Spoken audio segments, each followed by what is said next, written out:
Hi, my name is David Hart from G4 Guitar. What I want to do here today is talk about how you as a teacher can take an inquiring student into a paying student. Here we go, step one. The first thing that you want to think about is the actual inquiry and making the call. The first obstacle, if you like, that you will face is that trying to get onto the student may not always happen so easily. In fact, in 50% of cases where you ring and leave a message, students will not ring back. Now that may seem very strange, but this is a person who's gone out of their way to inquire for guitar lessons, yet when you ring them back, in 50% of cases, they won't call you back. So what do? In a lot of cases, and a lot of teachers and a lot of salespeople for that matter, don't ring back. They just think, well, they're not interested anymore. I left a message and they didn't call. In some cases, you might ring back a second time and leave another message, and again, you don't get a response. And so you get more put off. So what's my suggestion? What should you do?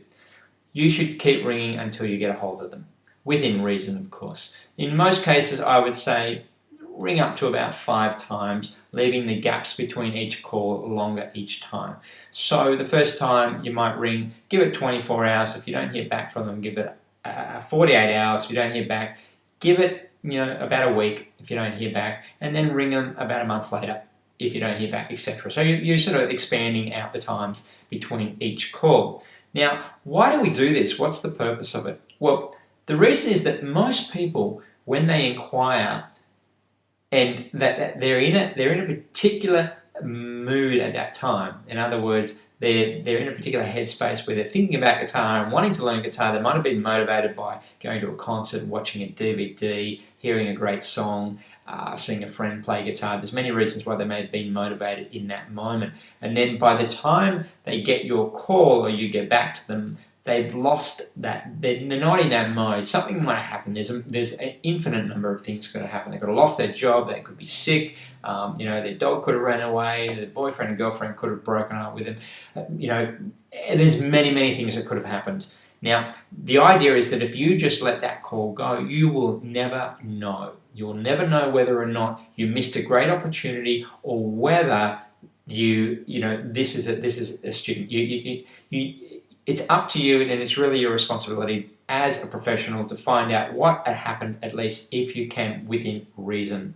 Now, so I go with that 5 call scenario, and it doesn't mean I won't even try again in some cases where I think this is somebody who really wants to learn. The reason I do that is that I know most people, and I can really account for probably 90% of people who want to learn guitar, they will want to learn guitar again. In other words, if they wanted to learn guitar today, but don't want to learn it tomorrow, then they'll probably want to learn it in 6 months from now or a year from now. In other words, it never goes away. It's kind of like a bug, and it annoys them and says, I have to learn guitar, I want to learn guitar. It's just that the things that inspire them to want to learn at that particular moment in time come up for different reasons. And once you get in contact with them and start talking to them, you can easily get them back into that mode again by asking them the right questions and saying the right things. You will get them back into the headspace, if you like, of wanting to learn guitar. You are actually doing them a great favor by getting them into it, because learning anything or becoming good at anything is about routine and commitment. The first step to creating a routine and committing is having lessons. Now, even if the teacher's not a great teacher, it doesn't really matter, because the student is making a commitment to learning. They're making the commitment to themselves by saying, I'm willing to pay money and I'm willing to take time to go to a teacher each week and learn how to play guitar. Now, as I said, even if they're not a good teacher, they're still making that commitment.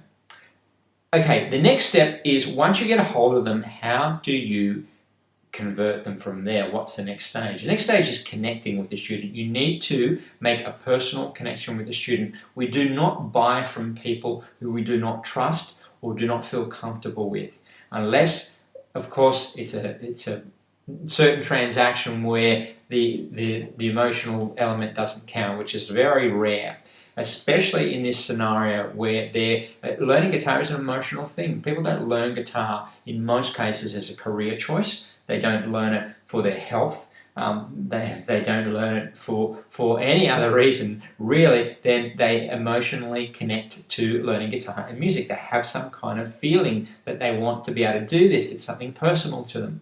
So if you have a great opportunity here to connect personally with them, and it's actually only when you connect with them personally that you're really going to have a student for any length of time. Some students might say, okay, I'll sign up, I'll see what it's all about, I'll do a few lessons, and if I like it, I'll carry on. There are those students who will do that, but those students will not stay with you unless you make that personal connection. So you have to remember right from the beginning that you need to make this personal connection, but there's more to the personal connection, which is even more important. And that is that by connecting personally to the student, you are showing that you care. You can only teach someone and you can only really help someone if you understand them, and you only really understand someone if you truly care.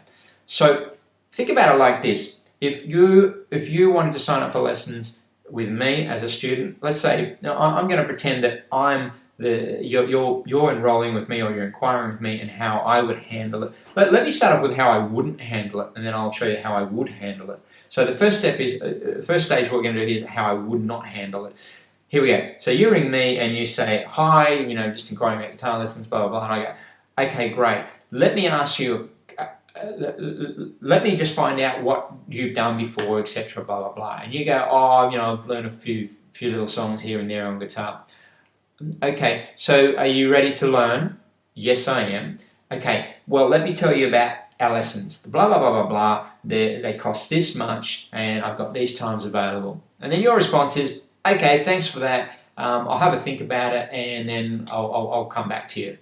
Oh, okay, thanks very much, see you later. Bang. And I've seen teachers who have that happen time and time again, where they, literally 9 out of 10 people who they speak to, they get the same response. Okay, great, thanks very much, I'll think about it and see you later.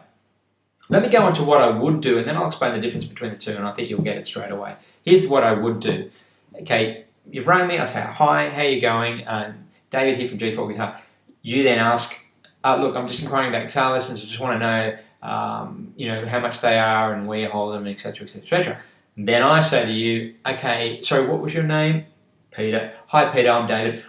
Peter, can I just ask you a question? First of all, have you played any guitar before? Do you have any guitar history? And you proceed, yeah, I played a little bit of guitar, but I've never had lessons, etc., etc. Okay, fantastic. And what style of guitar do you want to do? Do you want to play classical, rock, jazz? Do you have any particular style? Your answer? Oh, yeah, I like a bit of classical, and I certainly want to play rock. I've got electric guitar now. What do you suggest? Well, if you've got electric guitar, maybe we can start with rock, and maybe we can certainly look at classical as well. Let's explore a few different things. One of the things that we do is we get you to write a song list, and so I can see what you want to do. So have you played any other instruments before? Oh, yeah, I played piano for a few years, blah, blah, blah, and I did play a little bit of violin when I was a kid. Okay, that's fantastic. That'll really help, because those things will help support you in learning a guitar, because music is a language, and if you've got some, introduction or understanding of the language, it's going to make it easier. So I think you're probably going to find it easier than the average person, blah, blah, blah, blah. So end of conversation. What I'm doing here is that I'm connecting with you. I'm getting to understand who you are and what it's about. The difference between the first one and the second one is that I'd spent very little time connecting with you and understanding who you were and who you are. And I, as soon as you brought up the question of what's it about, I told you how much it was, when the lessons are on, how our method works, but I didn't ask you enough about you. I didn't connect with you enough. I didn't show that I cared about who you were and what was important to you. So that's the connection process. I'm going to keep this video short, but that's the idea behind what connecting with your student is, and that's really the critical part. Once you connect with the student, then it's very easy for you to present what you do and present the cost of what you do, and then they will often, they'll be in a mindset, if you like, to sign up and at least try what you've got to offer. But often, as happens, they also come up with objections. When people come up with objections, there's a very simple remedy, and that is to get back to talking about them. What is it about guitar? Let me use a quick example to finish off here. So you say, look, thanks very much for all that, Dave. I just want to think about it. And I say, okay, Peter, can I just ask you one more question? You mentioned that you liked Led Zeppelin. Were there any particular songs of Led Zeppelin that you wanted to play? Blah, blah, blah, etc. And then, again, we're off onto the conversation personal. So I do a bit more of that. It's a bit more of connecting before I close the conversation or close the sale, so to speak.